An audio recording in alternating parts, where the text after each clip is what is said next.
Shalom,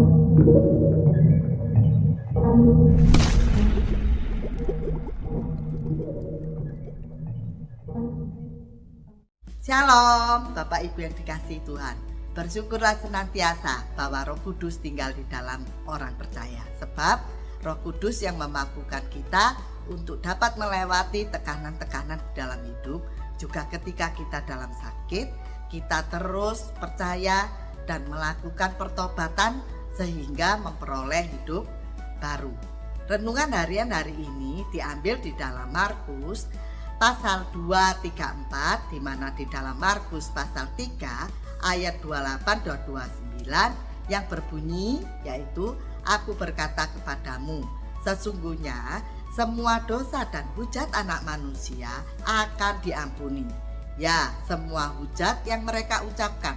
Tetapi apabila seorang menghujat Roh Kudus, ia tidak dapat ampun selama-lamanya, melainkan bersalah karena berbuat dosa kekal. Juga kita baca di dalam Matius 12 ayat 32, yaitu apabila seorang mengucapkan sesuatu menentang anak manusia, ia akan diampuni. Tetapi jika ia menentang Roh Kudus, ia tidak akan diampuni. Di dunia ini tidak, dan di dunia yang akan datang pun tidak.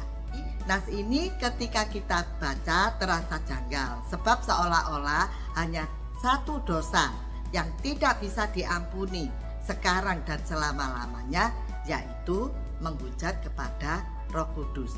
Bagaimana bisa? Apakah Roh Kudus lebih tinggi dari Allah Bapa dan Yesus Kristus?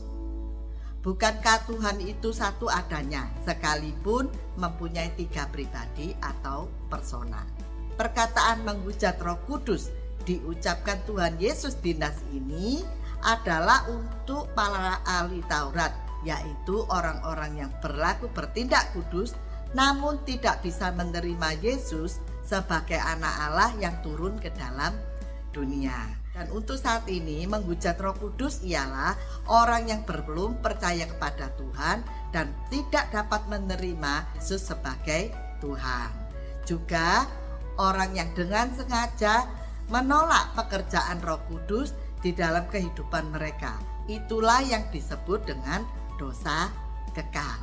Jadi sekarang kita tahu bahwa dosa yang tidak diampuni adalah berhubungan dengan keselamatan hidup kekal melalui Tuhan Yesus. Contohnya, Rasul Paulus dapat diterima menjadi pengikut Kristus, padahal dia pernah menghujat Kristus.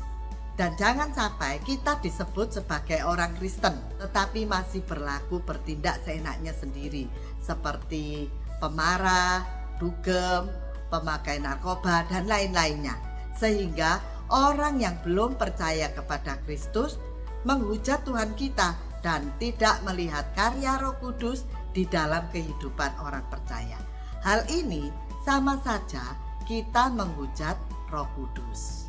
Oleh sebab itu, biarlah hidup kita mau dipimpin oleh Roh Kudus melalui kebenaran firman-Nya, sehingga banyak orang menjadi percaya, menjadi pengikut Kristus dan memperoleh mahkota kehidupan dari Allah Bapa. Amin.